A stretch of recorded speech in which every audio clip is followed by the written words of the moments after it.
प्रभु रामदेव भगवान अल्लाह खुदा ईश आदि नाम एक ही शक्ति के हैं।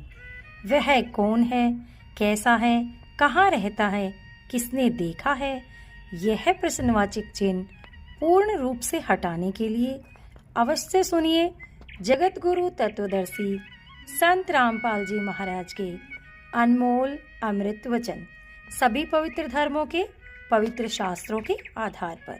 सत साहिब गरीबदास सतपुरुष भजन बिन सब ही काल की जेल वे।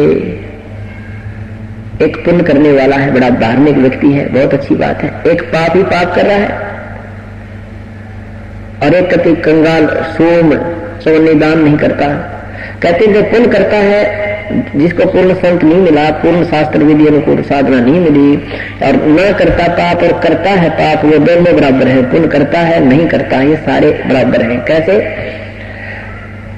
कि पुण्य के आधार पर वो पुण्य कर्मी प्राणी स्वर्ग चला गया, वहां राजा बन गया, इंद्र बन गया, देवता बन गया, 1000-2000 वर्ष वहां अपनी मलाई ने खा कर पुण्य कमाई ले और फिर वो गधा बन गया। फिर और एक पाप करनी है, वो नरक में चला गया, वहां नरक भोग कर अपने पाप कर्मों को वहां भोग कर खाली होकर आ गया, और पुण्य कर्म वहां पुण्य भोग कर खाली होकर आ गया। दोनों रह गए काल की जेल में। एक पुण्य एक पापी आया, एक है सोम दले लगे, गरीब दास सतपुरुष भजन बिन सब ही काल की जेल वे। और इस भगवान के चरणों में आने के बाद आपको यहाँ भी ठाठ है, घर में भी सुख, शरीर में भी सुख, और सतलोक में तो सुख है सुख।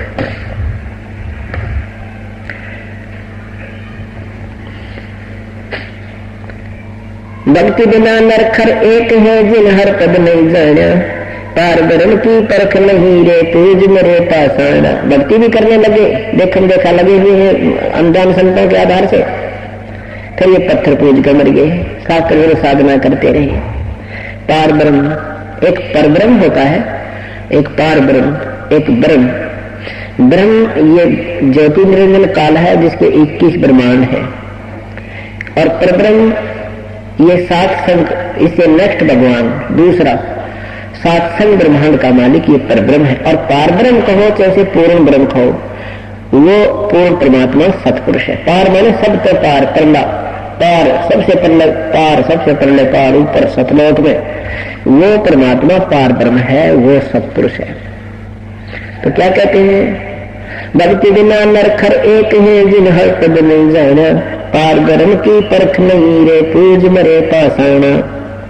सथावर जंगम में जगदीश व्यापक ब्रह्म बनानी, निरालम न्यारा नहीं दर्शाए भुगते चारों खानी। तो एक पत्थर को ढूंढने पूजने जा रहे हैं मंदिर में, फिर तो परमात्मा निराकार शक्ति सब जगह व्यापक है उसकी।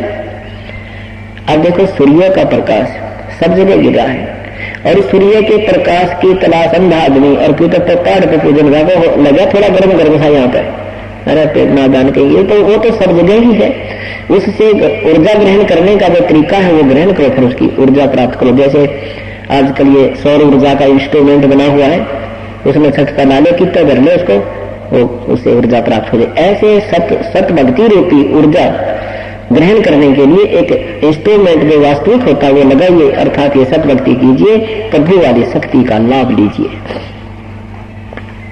सथावर जंगम में जगदीश में व्यापक ब्रह्म बनानी, निरालम न्यारा नहीं दर्शाए, तुम भुगते चारों खानी। तोल में मेल वजनी आवे अस्थिर आनंद रूपम, गटमट में तुझसे तीन न्यारा सोहम सत स्वरूपम। बादल छा ओस का पानी तेरा ये उन्मन। जैसे आपके जीवन की सतिथि भगवान ऐसी बताते हैं कि आपका जीवन, ये मनुष्य जीवन ऐसा है जैसे ओस का पानी। ओस कहीं पत्तों पर गिरी हुई होती है तो वो थोड़ी सी देर का मेहमान होते हैं, घंटे के बाद उसका पता भी नहीं लगा कहाँ गया वो ओस का पानी। और बादल की छां, एकदम तो बादल ऐसे छाए दिखेंगे, दिन की रात बना देंगे, और 1 घंटे के बाद पता ना कहाँ गए, निशान भी कोई नहीं। ऐसे ही परमात्मा कहते हैं, पानी तेरा बुदबुदा आसमान उसकी जात, देखत ही छुप जाओगे जो तारे प्रभात।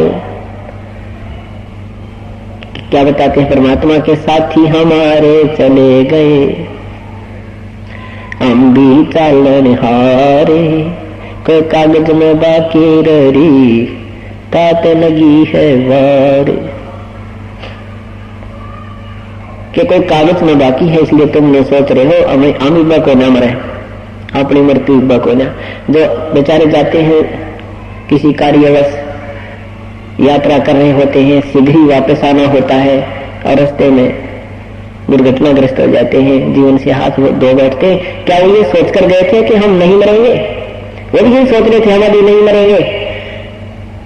ये भूल काल में लगा रखी है। कबीर साहब कहते हैं मौत भूल गया बावड़े, अचरज किया कौने, तन माटी में मिल जाएगा जो आटे में लौने। कि मौत को भूल कर तने जुल्म कर रखा है, इससे बड़ा अचरज और कुछ नहीं हो सकता। एक बार पांचों पांडव वन में घूम रहे थे, प्यास लग आई। ये एक शिष्टाचार होता है कि छोटा भाई जब होता है वो सभी बड़े भाइयों की सेवा करता है, प्रथम कर्तव्य के लिए वो चल प्रस्थान करता है। पहले सबसे छोटा भाई गा नकुल, फिर सहदेव। तो वहां एक तालाब से पानी लेने के लिए गए तो तालाब से आवाज आई कि पहले मेरे प्रश्नों का उत्तर दीजिए और बाद में जल प्राप्त कीजिए। उन्होंने परवाह नहीं किया कि प्रश्नों के उत्तर दूंगा इतने भाई मर जाएंगे प्यासे, बहुत प्यास लगी है। उसने जो ही लोटा उठाया पानी भरने के लिए पात्र जल की तरफ रख किया, वो मृत्यु को प्राप्त हो गया।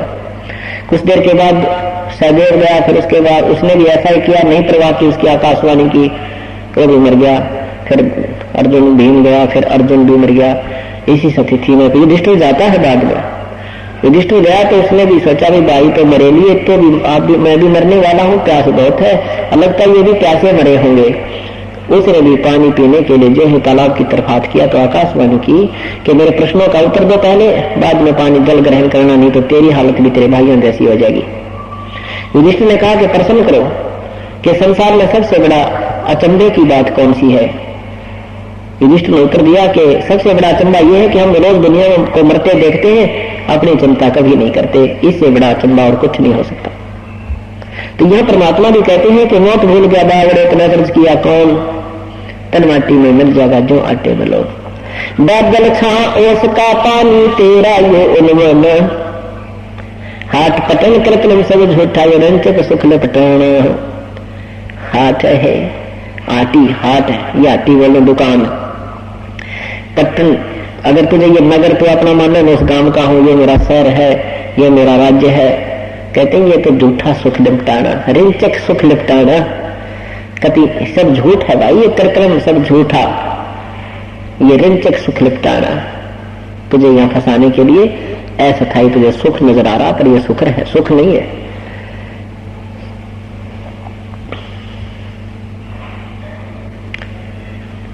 परमात्मा कबीर परमेश्वर अपनी प्यारी आत्माओं को समझाया करते थे कि वही भजन करा करो, प्रेम परमात्मा की भक्ति करो, तुम्हारा कल्याण हो जाएगा।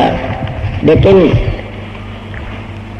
उसमें भी अज्ञानी लोगों ने जुल्म कर रखा था, सच्चाई को ऊपर नहीं आने दिया। तो क्या कहा करते थे,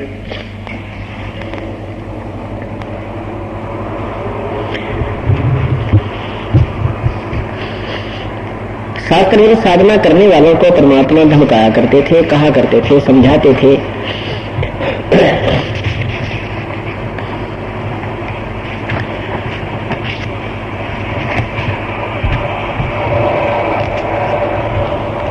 बंदे बंदगी बरहक दे, बंदे बंदगी बरहक दे, बेदा कते बासी हर क्या अजनांग न अनभक दे। नाम बाहर नाम भीतर नाम सी सुभान दे, नाम असल अस्तल मीरा नाम पर कुर्बान दे। नाम उठत नाम बैठत नाम सोवत जाग दे, नाम खाते नाम पीते नाम से पी लाग दे। तो नहीं था जब नाम था, अब तो सुरो नहीं नाम दे। का फिर कहा अब कौन है, कहो कौन है, करता फिर मैं ही दे। कि जब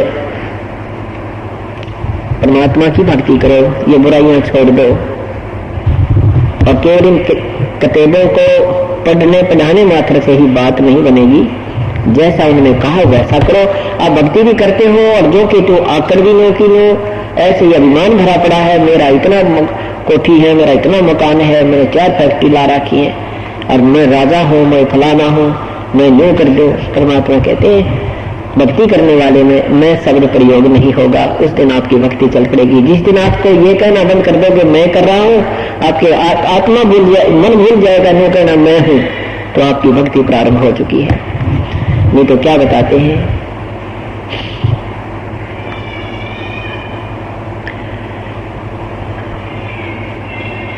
मैं क्रसो मारिए भाई तू तो क्रसो छोट गए, मार में होशियार बंदे गधा बने के उठ गए। जो परमात्मा की भक्ति करते हैं वो सब बुराइयां त्याग देते हैं और केवल एक अपनी साधना गुरुदेव के बताए अनुसार अपनी मर्यादा वत करते हैं। उसके लिए बता रहे हैं कि बंदे बंदे बंदगी पर हक दे, बेदा कते बासी हर क्या अजनाम बिना अनुभव खवे, नाम बाहर नाम भीतर नाम शीस सुभान दे, नाम अस्त्र आसन अस्तल मीरा नाम पर कुर्बान दे, नाम उठक नाम बैठक नाम सोच जाग दे, नाम खाते नाम पीते नाम से ती लाग दे, तू नहीं था जब नाम था, अब तू शुरू अब नाम शुरू तो ना ही दे, काफिर कहो अब कौन है करता खरा मैं ही दे। जब आप परमात्मा भक्ति करते थे, दूसरी साधनाएं करते थे, बड़ी लगन लगाते थे, कौड़ देन भी चले जाते थे, सुबह जितने भी घोटा लगाना वो मंत्र करते थे, जो भी शास्त्र विरुद्ध थे। अब ये वास्तविक मंत्र आपको मिलेगा, देख मन कितनी आंख लगाएगा आपको, टाइम कोई ना, फिर देखेंगे तो परमात्मा कहते जब तुझे नाम नहीं मिला था, ये ज्ञान सुना था तो आपके अंदर एक तरफ थी कि नाम मिलो रट्टा ला दो, दिन रात भक्ति करूंगा, और नाम मिलने के बाद फिर देख कितनी भक्ति करते हो आप। फिर तो नहीं जी नाम तो ना चलता, और के चलाओगे जब नाम आपने लिया है, और नाम नहीं चलता बेटा के चलाओ, रेल चलाओगे जब एक ना इसमें कोई दिक्कत उठाना, ना कोई वजन उठाना, ये जाप ही करना ये नहीं चलता बेटा, फिर यहाँ आने का फायदा क्या। ये परमात्मा कहते हैं तुम्हारे घर नहीं बनेगी, फिर ये काम नहीं करने देता इस व्यक्ति को। बाकी कितने रट्टे लवाड़े ने बोला स्वयं सरनामा में रोज कर दूं, 1000 मंत्र है विष्णु जी के स्वयं सरनामे ने बोला डेली करता था, अब करके दिखाइए जो सही मंत्र है, इससे लाभ भी होगा, ज्यादा करोगे तो ज्यादा भी बहुत अच्छी बात है। परंतु ये मन की असीम कृपा से ऐसे शुभ समागम इस भूमंडल पर होते हैं। भक्ति मुक्ति के दाता सतगुरु भटकत प्राणी फिरंदा, उस साहिब के हुक्म बिना नहीं तरवर पात हिलंदा। उस साहिब, उस परमात्मा, हमने इस बात की ओर विशेष ध्यान देना चाहिए क्योंकि हम आप सभी स्टूडेंट्स, आप सभी विद्यार्थी अर्थात योगी भक्त, आप उस विद्यालय में प्रवेश पा चुके हो जो तत्व ज्ञान का संदेश देता है, जो पूर्ण मोक्ष का अधिकारी बनाता है। इसके लिए परमेश्वर की एक एक पंक्ति का बहुत गूढ़ रहस्य होता है। अब परमात्मा के विषय में आदरणीय गरीबदास साहिब जी ने बताया है कि उस साहिब के भक्ति मुक्ति के दाता सतगुरु, भक्ति और मुक्ति, क्योंकि प्रथम भक्ति मिलती है और भक्ति के बाद ही मोक्ष होता है। जैसे बच्चे पहले शिक्षा ग्रहण करते हैं, शिक्षा के बाद फिर सर्विस प्राप्त होती है, सेवा प्राप्त होती है, नौकर लग सकता है। कह रहे हैं कि भक्ति मुक्ति के दाता सतगुरु भटकत प्राणी फिरंदा, उस साहिब के हुक्म बिना नहीं तरवर पात हिलंदा। परमात्मा, अब वो साहिब क्यों कहा? इससे सिद्ध है कि साहिब माने प्रभु, परमात्मा। इससे सिद्ध है कि और भी परमात्मा है, उनसे एक और अलग भगवान है जिसकी तरफ संकेत किया जा रहा है।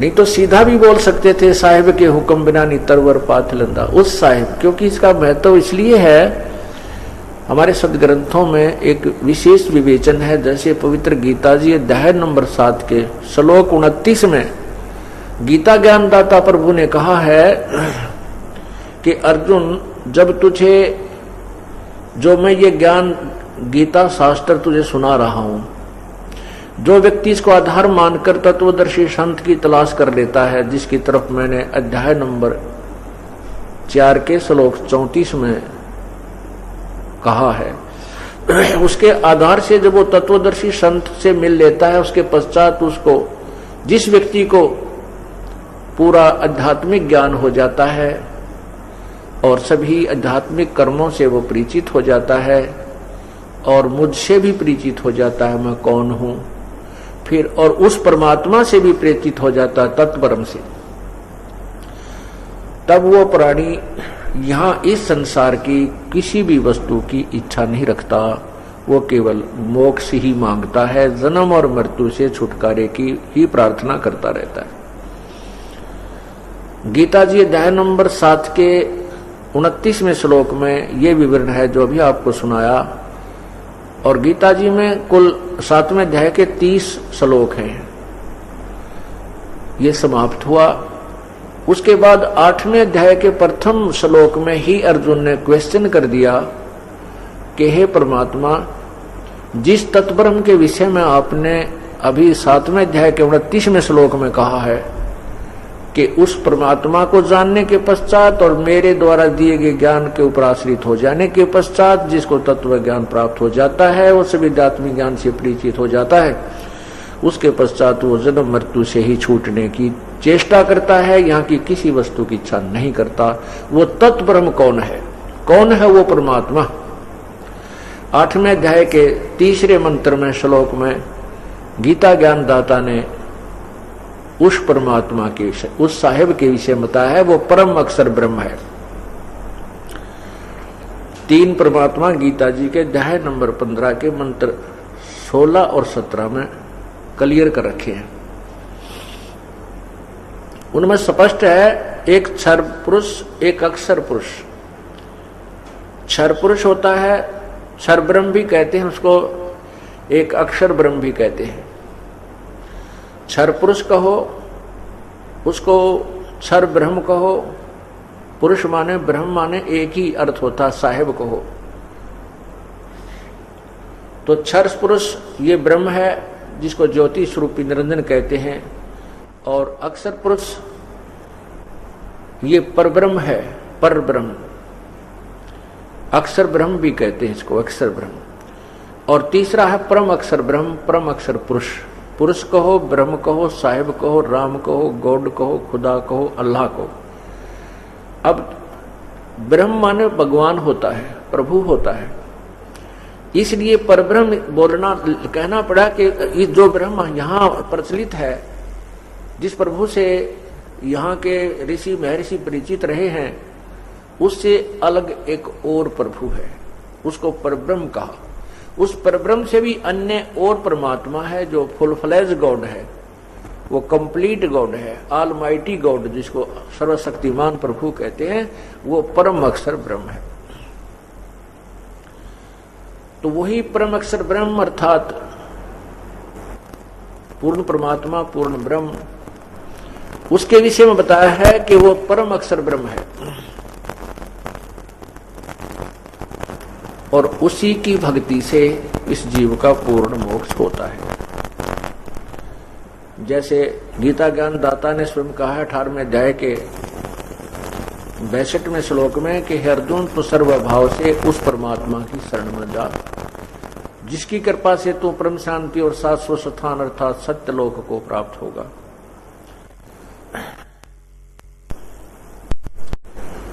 गीता जी अध्याय नंबर 15 के श्लोक 16 में 2 भगवान लिखे हैं, क्षर पुरुष और अक्षर पुरुष, और उनके अंतर्गत इन दोनों ब्रह्मों के, दोनों भगवानों के जुरिडिक्शन में, इनके लोक में जितने भी प्राणी हैं वो, और ये दोनों भी नाशवान हैं।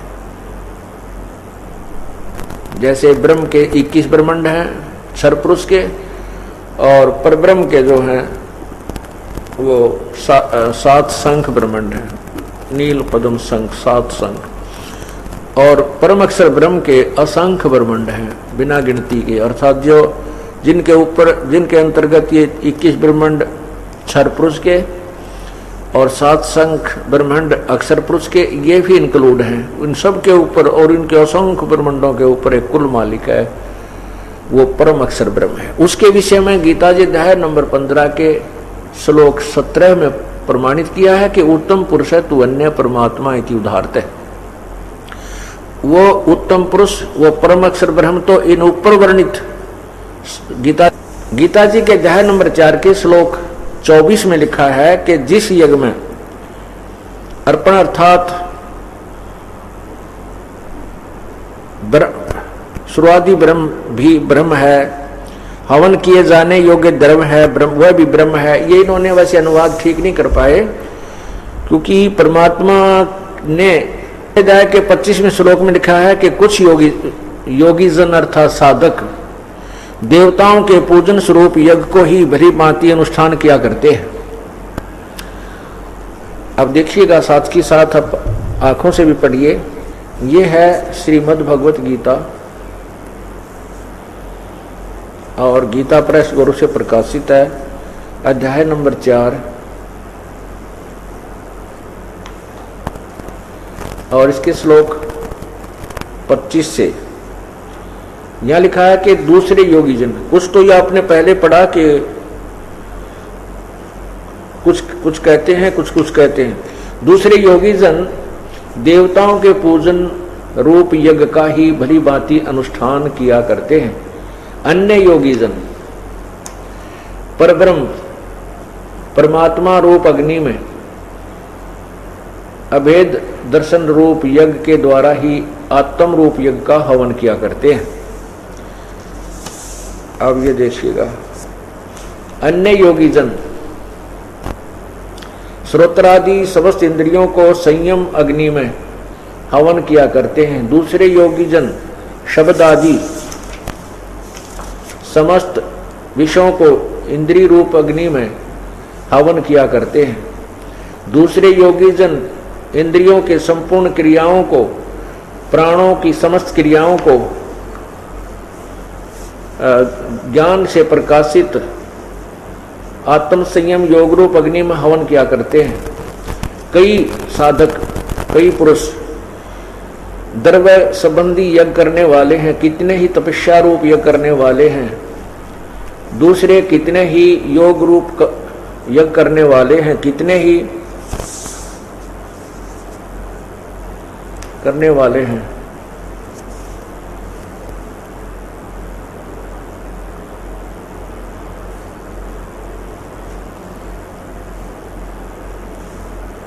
यहां देखिए, दूसरे कितने ही योगी जन अपान वायु में प्राण को हवन करते हैं, प्राण वायु को हवन करते हैं, वैसे ही अन्य योगी जन प्राण वायु में अपान वायु को करते हैं।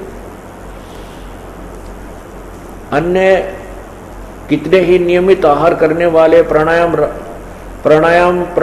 पुरुष प्राण और अपान गति को रोककर प्राणों की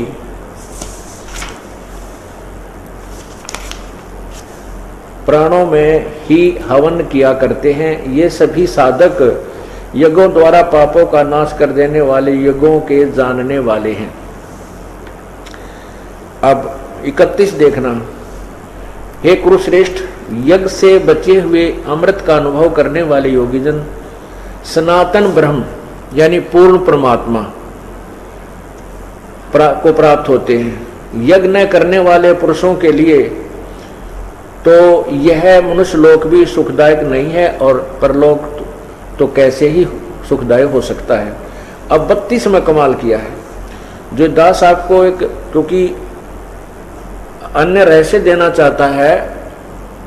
अब आप काफी दिन से सुनते हुए आ रहे हो गीता जी को, बहुत आसानी से समझ जाएंगे। 32 में क्या किया है, कहा है एवं बहुविधा यज्ञा वितता ब्रह्मणे मुखे। अब ये ध्यान से देखने वाली बात है कि इसमें क्या लिखा है गीता जी में कि एवं इस प्रकार बहुविधा यगा विदता ब्रह्मणे मुखे कर्मजान विदितान सर्वान एवं ज्ञातवा विमोक्षसे। इन्होंने क्या लिखा है कि इस प्रकार, ये देखना, इस प्रकार, ये 32वां मंत्र है, श्लोक है। इस प्रकार बहुत तरह के यज्ञ, ये ब्रह्मणे का अर्थ है ना, वेद की वाणी लिख दी। यहां देखना, ब्रह्मणे का अर्थ होता है पूर्ण परमात्मा। अब मैं आपको यही दिखाता हूं, अध्याय नंबर 17 के मंत्र 23 में इस ब्रह्मणे का अर्थ ही हमने क्लियर करना है, तब इस तत्व ज्ञान को हम समझ सकेंगे। ये देखना, ये अध्याय नंबर 17 है गीता जी का, और यहां ये 23 मंत्र है। इसमें क्या लिखा है कि ओम तत्सत इति निर्देशः ब्रह्मणः त्रिविध समर्थः।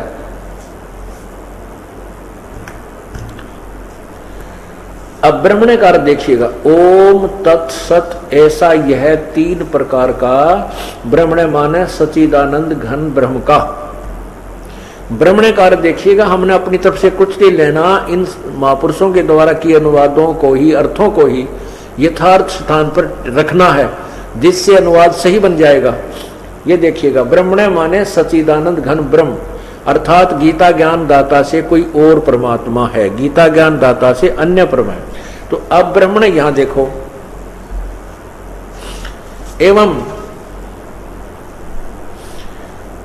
एवं बहुविधा यगा विहिता च ब्रह्मणे मुखे।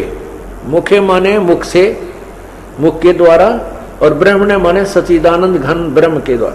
इस प्रकार कहते हैं, जो ऊपर मैंने वर्णन की है, ये भी इस प्रकार के अनुष्ठान भी और अन्य भी उस पूर्ण परमात्मा के मुख कमल से उच्चारित हुए हैं। यानी पूर्ण परमात्मा ने उस ब्रह्मणे माने सच्चिदानंद घन ब्रह्म के, मुखे माने मुख से, मुख के द्वारा बहुत प्रकार के यज्ञ माने धार्मिक अनुष्ठानों की जानकारी, यानी भक्ति विधि बहुत प्रकार की उस परमात्मा, उस पूर्ण परमात्मा ने अपने मुख से आकर के अवर्णित किया हुआ है।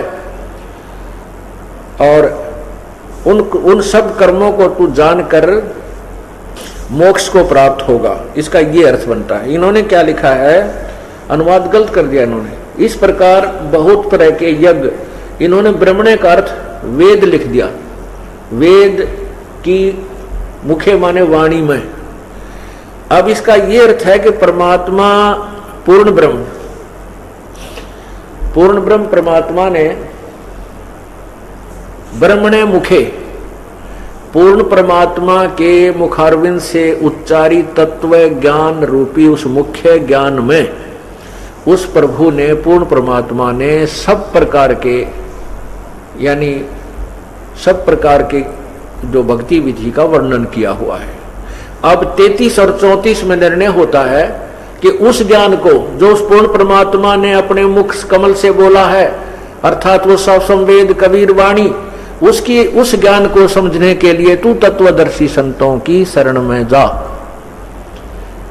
अपना लेवल का ज्ञान तो भगवान गीता ज्ञान दाता बोल ही रहा है, फिर वो कह रहा है कि कुछ लोग तो ऐसी साधना करते हैं, कुछ देवताओं की पूजा करते हैं, कोई प्राण अपान को ही या प्राणायाम से ही मोक्ष मानते हैं, कोई तप से ही मोक्ष मानते हैं। नहीं, कहते हैं उस पूर्ण परमात्मा के मुखे, यानी मुख्य ज्ञान में, यानी उस पूर्ण परमात्मा के मुखारविंद से उच्चारित उस मुख्य ज्ञान में, अर्थात उस तत्व ज्ञान में, उस परमात्मा ने बहुत सी जो ऐसे विधि बताई है जो आपको करने से ही सफल होती हैं, आपको करनी पड़ेगी। तो उसके विषय में 33 में क्या लिखा है ये देखिएगा। अब 32 में इन्होंने अनुवाद गलत किया है। इसमें लिखा कि इस प्रकार और भी बहुत तरह के यज्ञ वेद की वाणी में, ब्रह्मणे का अर्थ होता परमात्मा की अमृत वाणी में, ये लिखना था उस मुख्य वाणी में। ये देखिए, मुख्य, मुखे, मुखे माने मुख्य ज्ञान में, परमात्मा के द्वारा वर्णित मुख्य ज्ञान में विस्तार से कहे गए हैं। यानी गीता में नहीं है, वो वो अलग है। उन सब को तो ये कर्म जान, शारीरिक क्रिया द्वारा संपन्न होने वाले जान, यानी वो काम यानी अपने कर्म से ही बनते हैं, कर्म योग से। इस प्रकार तत्व से जानकर उनके अनुष्ठान द्वारा कर्म बंधन से सर्वथा मुक्त हो जाएगा। उसको उनको जानकर तो मुक्त हो जाएगा, बस इतनी सी बात है। अब 33 देखो, हे अर्जुन, परंतम अर्जुन, द्रव्य ज्ञान यज्ञ की अपेक्षा ज्ञान यज्ञ अत्यंत श्रेष्ठ है। यावन मात्र संपूर्ण कर्म ज्ञान में समाप्त हो जाते हैं। ओए होए, अब क्या बताया है कि द्रव्य ज्ञान से, द्रव्य ज्ञान, द्रव्य यज्ञ से, द्रव्य यज्ञ माने जैसे आप बिना ज्ञान समझे किधर भंडारा करवा देते हो, कहीं पर जाकर के आप कोई और कार्य दान दून कर देते हो धन से, कहते ऐसे दान करने की अपेक्षा तू ज्ञान को समझ, उस पूर्ण परमात्मा के द्वारा दिए गए उस तत्व ज्ञान को समझ। उस ज्ञान द्रव्य यज्ञ की अपेक्षा ज्ञान यज्ञ, अब ये तत्व ज्ञान रूपी जो सत्संग आपको सुना जा रहा है, ये ज्ञान यज्ञ है। और द्रव्य यज्ञ जैसे श्रद्धालु लोग जहां जाते हैं, किसी मंदिर में 1 लाख रुपये दान कर दिया, उसको पुजारी दुरुपयोग करते हैं क्योंकि वो शास्त्र अनुकूल साधना नहीं होती है। कहीं पर भंडारा कोई के नाम पर आता है, उसको 10,000 रुपये दे दिए, वो दारू पीवे, मुर्गे खावे या कि तक गाड़ी लेगा घूमे करा कित को बंद कराए। तो ऐसे कहते हैं इस द्रव्य यज्ञ को आंख मीच कर तो तुम दान करते हो, अंधविश्वास युक्त होकर ऐसा मत करो। इस द्रव्य युग की अपेक्षा ज्ञान यज्ञ उत्तम है। ज्ञान यज्ञ के बारे में क्या बताते हैं? कहते हैं ज्ञान यज्ञ जब तुम्हें हो जाएगा, अर्थात तत्व ज्ञान तुम्हें प्राप्त हो जाएगा, फिर आपके अन्य कर्म जो तुम अज्ञानतावश करते हो, शास्त्र विधि त्याग कर मनमानी पूजा करते हो, वो फिर समाप्त हो जाएंगे। अब उस तत्व ज्ञान को जो गीता जी के अध्याय नंबर 4 के श्लोक 32 में कहा है कि उस पूर्ण परमात्मा के मुख्य ज्ञान में उसने अपने मुखारविंद से बोला है, उस ज्ञान को, वो तत्व ज्ञान है। उस ज्ञान को समझने के लिए चौथे अध्याय के 34 में क्या लिखा है कि उस ज्ञान को समझ, यानी जो पूर्ण परमात्मा ने स्वयं आकर के जो तत्व ज्ञान दिया है उस ज्ञान को समझ। अब देखो गीता अध्याय नंबर 4 के श्लोक 34 को समझिए। ये 4 है, ये श्लोक 34 है। उस ज्ञान को तू तत्वदर्शी ज्ञानियों के पास जाकर समझ। कौन से ज्ञान को? जो चौथे अध्याय के 32वें श्लोक में कहा है कि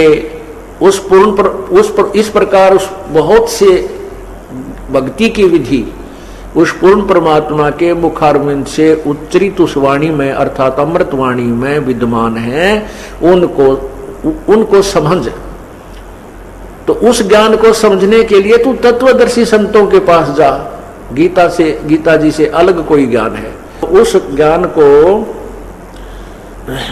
ज्ञान को तू तत्वदर्शी ज्ञानियों के पास जाकर समझ। उनको भली भांति दंडवत प्रणाम करने से, उनकी सेवा करने से और कपट छोड़कर सरलता पूर्वक प्रसन्न करने से वे परमात्म तत्व को तत्वदर्शी जानने वाले, भली भांति जानने वाले अर्थात तत्वदर्शी ज्ञानी महात्मा तत्व ज्ञान का उपदेश करेंगे। फिर लिखा है 35 में भी स्पष्ट कर दिया है। यह देखो 35 में, जिसको जानकर, उस ज्ञान को जानकर तो फिर संसार इस प्रकार मोह को नहीं प्राप्त होगा। हे अर्जुन, जिस ज्ञान के द्वारा संपूर्ण प्राणियों के निशेष भाव से अपने में और पीछे मुझ में देखेगा, ये केवल मुझ है, मुझ में देखेगा, न कि सच्चिदानंद। ये अपने ये अनुवादकर्ता ने अपनी ओर से लगा दिया इसके साथ, गीता ज्ञानदाता के साथ। ये क्या कहता है कि जब तू तत्व ज्ञान से परिचित हो जाएगा फिर तू मुझे समझ पाएगा मैं क्या हूं, मैं काल हूं। गीता जी के अध्याय नंबर 11 के मंत्र 32 में स्पष्ट किया है कि मैं काल हूं, सबको खाने के लिए आया हूं। तो ये कहा कि तू फिर तत्व ज्ञान से परिचित होने के उपरांत तू मुझे जानेगा मैं क्या हूं, और फिर इन प्राणियों को देखेगा, इनकी क्या दुर्गति हो रही है, क्यों ये ऐसे दुखी हैं, तो फिर इनको समझेगा और फिर तेरा कल्याण संभव है। तो पुण्यात्माओं,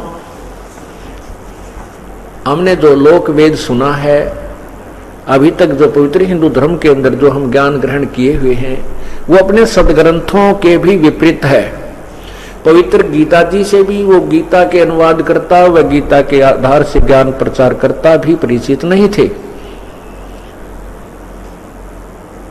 और उन्होंने हमारे को केवल अपनी मनगढ़ंत कहानियां सुना करके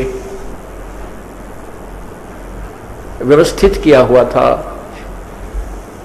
हमारे को सेट कर रखा था। अब उस तत्व ज्ञान को आपके समक्ष खोला जा रहा है, इसलिए इस तत्व ज्ञान से परिचित होने के उपरांत आप कभी विचलित नहीं हो पाओगे। आपकी कई पीढ़ी तक का ये मार्ग ऐसा बन जाएगा कि वो बच्चे परमात्मा को प्राप्त करेंगे। वो बहुत ही पुण्यकर्मी प्राणी परमात्मा आपके घरों में भेजेगा। अब ये उनके संस्कार टाल देगा जो बच्चे आपके भाग्य में दुखदायी थे। कुछ बच्चे होते हैं, जैसे उत्पन्न हो गया बालक और वो बच्चा बड़ा होकर के डाकू बन गया, माता पिता भी दुखी, क्योंकि माता पिता का कितना ही बुरा बेटा हो जाए, बेटी हो जाए, माता पिता उससे दूर नहीं हो सकते, उसकी आत्मा फंसी रहती है। वो लड़का भी दुखी होता है और माता पिता भी दुखी रहते हैं। अब वो परमात्मा क्या करेगा? पुण्यात्माओं, ये तत्व ज्ञान है, प्रभु के नियम से आप परिचित हो जाइए, तभी ये शंका और आपकी समस्या मिटेगी। अब क्या होता है कि एक भक्त के यहाँ पुत्र हुआ, वो पुत्र 1 वर्ष का होकर मृत्यु को प्राप्त हो गया और 20-30 हजार रुपए उसके उपचार में भी लग गए। वो परिवार पूर्ण रूप से परिचित हो चुका था, भगवान पर विश्वास था, कबीर परमेश्वर पर, वो डगमग नहीं हुए। उनके दिल में यह नहीं आया कि हमने उपदेश ले रखा और हमारा पुत्र उत्पन्न हुआ और यही मृत्यु को प्राप्त हुआ, क्योंकि वो इस ज्ञान को कई बार सुन चुके थे जो दास बार बार सुनाता है। उनको क्या हुआ कि परमात्मा की कृपा हुई, 10 महीने के उस लड़के की मृत्यु के 10 महीने के उपरांत फिर पुत्र हुआ। अब बेशक से वो पुत्र की मृत्यु हो गई थी और माता को ज्ञान भी था, पिता को भी ज्ञान था, लेकिन उसका मोह जल्दी से नहीं छूटता।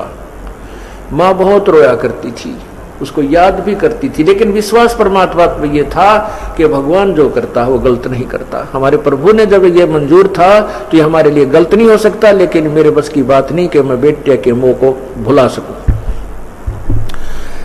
तो उस लड़की को एक दिन वो बालक स्वप्न में दिखाई दिया, छोटा सा। देखते ही देखते वो 16-17 साल का हो गया, 18 वर्ष का, 18-19 वर्ष की उम्र का दिखाई दिया और अपना बैग उठा करके चलने लगा। माता, मैंने इस उम्र में मरना था और मेरी शादी भी हो जानी थी। ये परमात्मा ने मेरे ऊपर, आपके ऊपर मेहर की है। मेरा और आपका ऐसा संस्कार था कोई पिछले जन्म जन्मांतर का कि मैंने तुम्हें एक अधिक पीड़ा देनी थी, और उस परमात्मा ने यह हमारा संस्कार काट दिया थोड़े से में।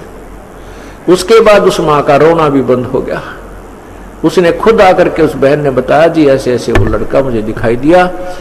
पर ज्ञान तो हम पहले भी सुनते थे, विश्वास भी था, लेकिन और दृढ़ विश्वास हो गया, और जो ममता मुझे सता रही थी वह भी खत्म होगी। तो परमात्मा आपको ऐसी कोई घटना हो भी जाती है तो घबराना नहीं चाहिए, क्योंकि राज्य क्रमता राम की रजा धरे जो शीस, दास गरीब दरस परस 3 भेंटे जगदीश। यदि वो बहन उससे विचलित हो जाती और रास्ता छोड़ देती। वो रोग तो काट दिया था परमात्मा ने, संस्कार तो चेंज कर ही दिया था, वो तो दयालु है, फिर नहीं देते उस दुख को, लेकिन और दुख बहुत हो जाते हैं। हमारे जन्म जन्मांतर के ना जाने कितने पाप इकट्ठे हुए पड़े हैं, संचित रखे हैं भगवान के दरबार में, और इस जीवन में भगवान से दूर होने के बाद फिर हम निरे पाप करेंगे, अच्छा काम कौन सा कर सकते हैं? क्योंकि शास्त्र विधि को त्याग कर जो मनमानी पूजा करते हैं वो भी गलत है, वो भी पाप है। गीता जी के अध्याय नंबर 16 के मंत्र 23 में स्पष्ट किया है। तो और हम धर्म को ही हम अच्छा मानते हैं, वो धार्मिक कर्म भी हम विधि अनुसार नहीं करने से दोषी होते हैं। तो फिर कैसे दोषी होते हैं? 100 वर्ष तो सतगुरु पूजा, एक दिन आन उपासी, वो अपराधी आत्मा फिर पड़े काल की फांसी। 100 वर्ष तो सतगुरु अपने गुरुदेव के आधार से आप पूजा कर लीजिए, और एक दिन आन उपासना कर लीजिए, शास्त्र विधि को त्याग कर मनमानी पूजा कीजिए। उसके विषय में कहा है कि वो इतना अपराध है कि वो अपराधी आत्मा फिर पड़े काल की फांसी। होय होय। तो इसलिए परमात्मा के चरणों में आने के बाद हमारे पुण्य ही पुण्य बनते हैं, जो पाप भी बनते हैं। तो हम सिमरन सेवा आरती सुबह शाम आरती करते हैं, मंत्र करते हैं, तो उसको धो लेते हैं। जैसे कपड़ा दिन में प्रयोग करने से मैला हो जाता है, तो सुबह साबुन और पानी से उसको साफ करके धो के सुखा देते हैं, वो निर्मल रहता है। और जिस कपड़े पर मैली मैल लगते रहे, साबुन पानी का योग नहीं मिल सके, तो वो कितना काला हो जाता है, उसका स्वरूप भी बिगड़ जाता है, ये रंग भी नजर नहीं आता ये कैसे कलर का था। इसी प्रकार हम युगों युगों से इतने पाप इकट्ठे करके इतने मैले हो चुके हैं। अब परमात्मा के इस सत्संग रूपी जल से, इस तत्व ज्ञान रूपी जल में और सतनाम रूपी साबुन से हम इन्हें धोया करेंगे और निर्मल कर लेंगे, ताकि ये धनी को पसंद हो। इस प्रकार इस ज्ञान को हमने समझना है। तो राज्य क्रमता राम की रजा धरे जो शीस, उस परमात्मा की रजा में राजी रहे। चाहे हमने या वर्तमान में वो कितना ही नुकसान नजर आवे, चाहे हमने कितना ही बुरा होता नजर आता है, लेकिन परमात्मा के चरणों में आने के बाद हमारा बुरा हो ही नहीं सकता। हाँ, ये हमारी सोच है, बालक सोच है हमारी, हम उसको गलत मान लेते हैं। उसके लिए हमें इस ज्ञान को दृढ़ता के साथ स्वीकार करना होगा, तब हम परमात्मा प्राप्ति करेंगे। अब हम क्या बताना चाह रहे थे आपको कि जैसे हम सुना करते थे ब्रह्मा विष्णु महेश, ये सर्वशक्तिमान श्री विष्णु जी, श्री शिव जी, और फिर बहुत से उदाहरण भी सुना करते थे कि जैसे एक राक्षस था जो ना श्री विष्णु जी से मर रहा था। एक मधु और कैटब नाम के 2 राक्षस थे। भगवान विष्णु ने 5000 वर्ष तक उनसे युद्ध किया। श्रीमद देवी भागवत महापुराण 3 स्कंद में वर्णन है। और वो 5000 वर्ष तक भगवान विष्णु से वो राक्षस नहीं मरे। फिर देवी दुर्गा ने अपने कटाक्ष से, अर्थात अपने एक मोहित करने वाले अदा से, अंदाज से उनको अपनी तरफ आकर्षित किया। वो दूरदृष्टि से उस माता को, बहन को देखने लगे। जब श्री विष्णु जी ने उन्हें मार डाला। एक राक्षस था, वो किसी से नहीं मर रहा था। भगवान विष्णु से कहा गया कि वो देवताओं से नहीं मर रहा था। पता चला, किसी ने बताया कि उसकी पत्नी धर्म पतिव्रता स्त्री है, इसलिए ये किसी से नहीं मर रहा है राक्षस। इसकी पत्नी का पतिव्रता धर्म नष्ट किया जाए तब ये राक्षस मरेगा, विष्णु पुराण में लिखा है। तो कहते हैं फिर वो भगवान विष्णु जी को ये कार्य सौंपा गया। भगवान विष्णु ने उस राक्षस का रूप बना करके उस स्त्री के, उसकी पत्नी के साथ मिलन किया। उसके बाद वो राक्षस मरा, उसका पतिव्रता धर्म खंड कर दिया। अब ये विचार करने की बात है कि समर्थ जो थे, अगर वो श्री ब्रह्मा विष्णु महेश जी समर्थ होते तो ये राक्षस लोग इनके आड़े नहीं आ सकते थे। इस तरह के जो संसारी कर्मों के विरुद्ध जो कार्य भगवानों ने भी यहां करने पड़े तो ये समर्थ नहीं थे, ये भी काम चलाऊ सरकार थी।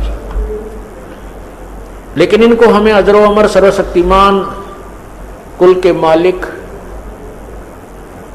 बताया जाता था। ये तीन भी बताते थे, फिर कहते थे कुल का मालिक तो एक है। वो एक कौन है? मनुष्य जीवन अनमोल है, इसे ऐसे ही व्यर्थ न गवाएं। जगत गुरु तत्वदर्शी संत रामपाल जी महाराज से नाम दीक्षा लें और अपना कल्याण कराएं। ऐसे ही आध्यात्मिक वीडियो देखने के लिए हमारे चैनल गुरु गोविंद चैनल को सब्सक्राइब करें। बोलो सतगुरु देव की जय।